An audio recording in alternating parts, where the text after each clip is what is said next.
உடனடியாக தேவதூதன் இச்செய்தியை அறிவிக்க விரைந்தார். யார் இந்த கன்னிகை? வாருங்கள், நாமும் நாசரேத்தூருக்கு செல்லுவோம்.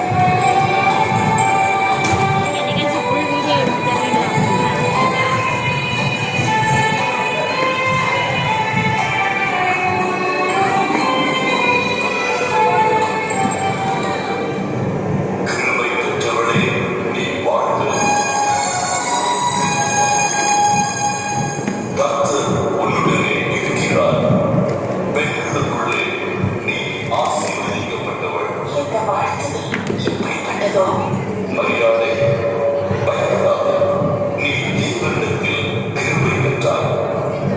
இதோ நீ கர்ப்பவதியாகி ஒரு குமாரனை பெறுவாய். அவருக்கு இயேசு என்று பெயரிடுவாயாக. அவர் பெரியவராயிருப்பார், உன்னதமானவரின் குமாரன் எனப்படுவார். எனக்குத்தான் இன்னும் கல்யாணமாகவில்லையே. பரிசுத்த ஆவி உன்மேல் வரும். உன்னதமானவருடைய பலன் உன்மேல் நிழலிடும். ஆதலால் உன்னிடத்தில் பிறக்கும் குழந்தை பரிசுத்தம் உள்ளது.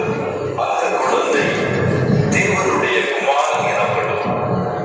தேவனாலே கூடாத காரியம் ஒன்றுமில்லை. இதோ நான் ஆண்டவருக்கு அடிமை. உடைய வார்த்தையின்படியே எனக்கு ஆக கடவுது.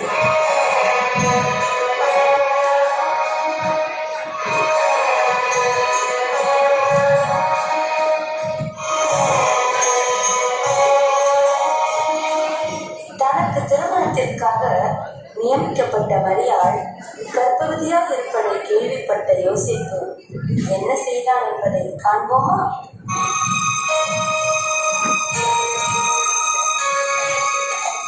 இப்ப என்ன பண்றது? மரியாள் கர்ப்பமாக இருக்கலாம். கேட்டா தேவ குழந்தைங்கிறா. நம்ம ஜனங்களுக்கு தெரிஞ்சா நம்ம என்ன நினைப்பாங்க? மரியாள் பாவம், ரொம்ப நல்ல பெண். அவளை கஷ்டப்படுத்தவும் விரும்பல. வேணும்னா ஒண்ணு செய்யலாம். இப்ப கல்யாணம் முடிக்க விரும்பலன்னு தட்டி கழிக்கலாம். அதுதான் சரி.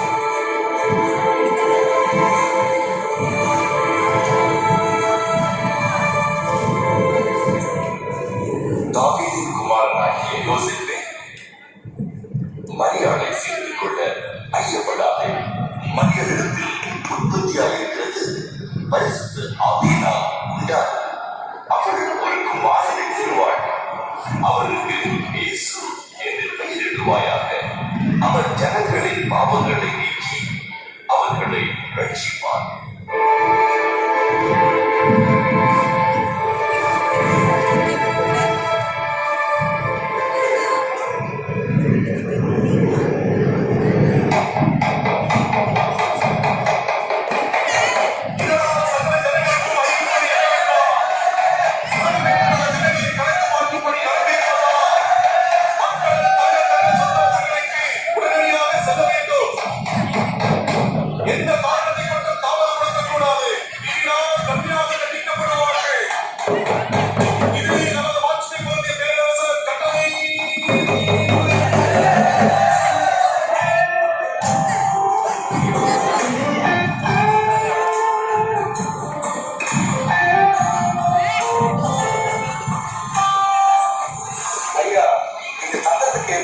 சத்திரம் உண்டாயா? என்ன கணக்கில் பொறுத்தாங்க? ஆமாய்யா, நாசத்திலிருந்து வரும். இது என் மனைவி மரியாள், நிறைய மாத கற்பிணி. உங்களை பார்த்தா பாவமாத்தான் இருக்கு. ஆனா என்ன செய்யறது? வாரமே எல்லா சத்தமும் நடந்துட்டேன். திண்ணையில கூட இடம் கிடையாது. ஐயா, ரொம்ப களைப்பா வேற இருக்கு. நானாவது பரவாயில்ல, என் மனைவி ரொம்ப சோர்வா இருக்கா.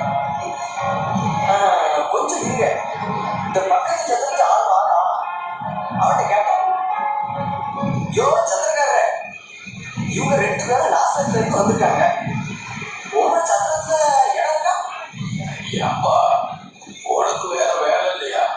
அவன் எனக்கு வேண்டிய ஆளு, உனக்கு வேண்டிய ஆளு. சுவாரசு பட்டியுமே சத்திரத்துல இடம் இல்லாம நிறைஞ்சு போய் கிடக்கு. சுத்தம் பண்ண கூட முடியல. ஒருத்தையும் கூட நகர மாட்டேங்கிறான். சத்திரத்துல உள்ள இடம் இல்லைனாலும் பரவாயில்ல.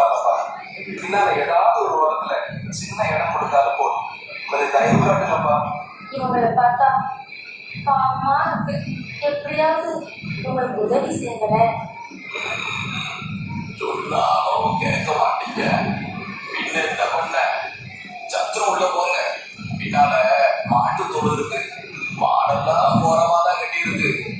என்ன சுத்தம் பண்ணாம கிடக்கு. ஜமாடிச்சு இருந்துக்கிட்டு எல்லாம் இருங்க. பாவமா வேற இருக்கு. என்ன செய்ய? மரியாள் வேறு ஏதாவது இடம் தேடலாமா? வேண்டாங்க, வயிறு வலி வேற அதிகமாகிட்டே இருக்கு. இந்த இடமே பரவாயில்லைங்க. ரொம்ப நன்றி ஐயா, நாங்க சமாளிச்சுக்கிட்டோம்.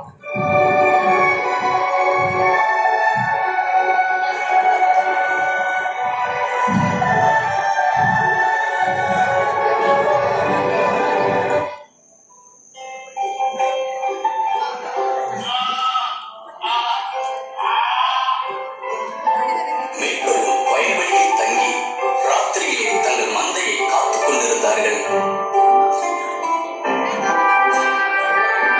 அப்பொழுது கர்த்தருடைய தூதன் அவர்களிடத்தில் வந்து நின்றார். என்ன இது இவ்வளவு வெளிச்சமா இருக்கே? தேவதூதனை போல் உள்ளதே. பயப்படாதிருங்கள், இதோ எல்லா ஜனத்துக்கும் மிகுந்த சந்தோஷத்தை உண்டாக்கும் நற்செய்தியை உங்களுக்கு அறிவிக்கிறேன். இன்று கர்த்தராகிய கிறிஸ்து என்னும் ரட்சகர் உங்களுக்காக தாவீதின் ஊரில் பிறந்திருக்கிறார். பிள்ளையை துணிகளில் சுற்றி முன்னணியில் கிடத்தியிருக்க காண்பீர்கள்.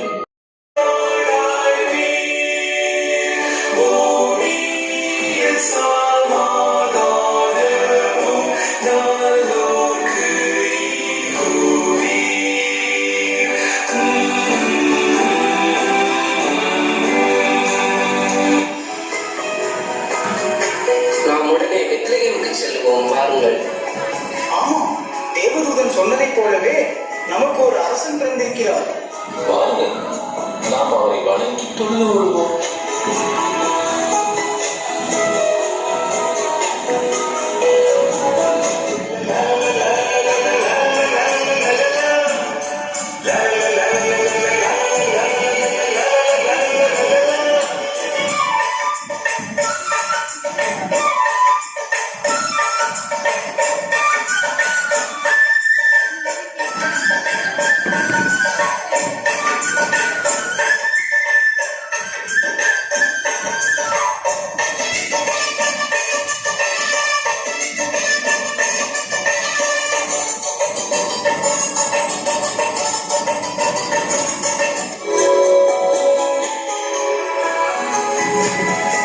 மேய்ப்பர்கள் தீவிரமாய் வந்து மரியாதை யோசேப்பை முன்னணியில் கிடத்தியிருந்த பிள்ளையை